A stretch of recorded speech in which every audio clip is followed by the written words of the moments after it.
Keysmash is an expression of emotion through a keyboard. You just don't have real words to describe. And you're typing and you're like, I think it's a very powerful emotion that you're expressing. You smack it with your hands on the computer, so. Whole like on the keyboard thing. a sign of frustration where you just like, ah. Is when like you don't know how to talk about something, so you're on the internet, you just put a bunch of letters together and hope it conveys what you're feeling. Another thing I want to talk about that can be really important in those spaces is just how important a story can be.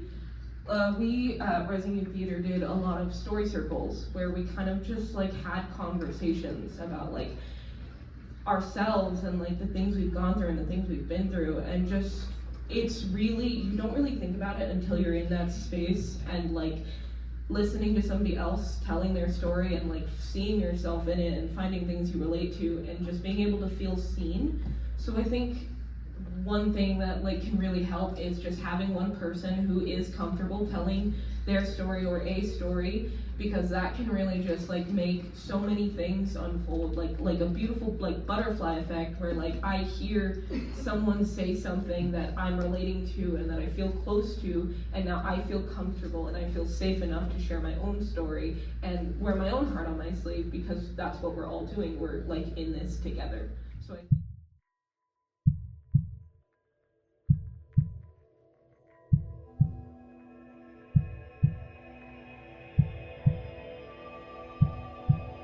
This open experience that either you can keep to yourself or you can share to other people.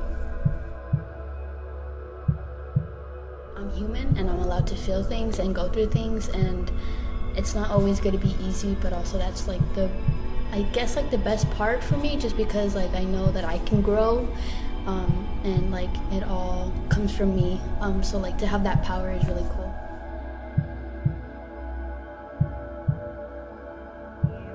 Space, time, and skills for finding healing and wholeness and authentic humanity.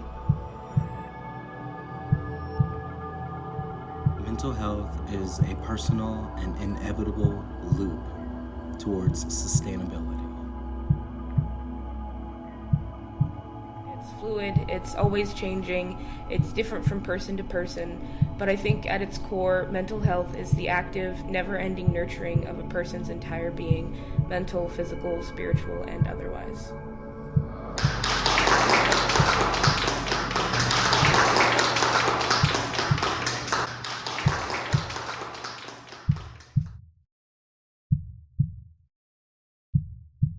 One of the big contributors to some of the mental health issues in this area are drug abuse. So that's the reason you're going to see that here as drug abuse comes up. Am I describing it correctly, y'all? Please continue. Well, I just haven't been feeling like myself, and I just kind of really talk to someone. It just feels like my life's completely together. What's wrong?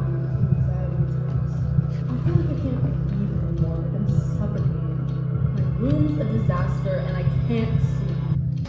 And I think that really helps establish what, I don't want to say what's allowed, but like what is safe and what is not safe, and what it means to us to be safe. Because it breaks down barriers and it allows us to see ourselves, not just our children, but for parents in the audience. It also allows us to see what our children are going through that our children may not be able to voice to us. As service providers to children, it also lets us know to be sensitive, to be more sensitive and aware of the complexities that young people face. And I agree with Therese. Although we are professionally trained in this room, what you guys gave us was lived experience. Yeah. Thank you. Yes.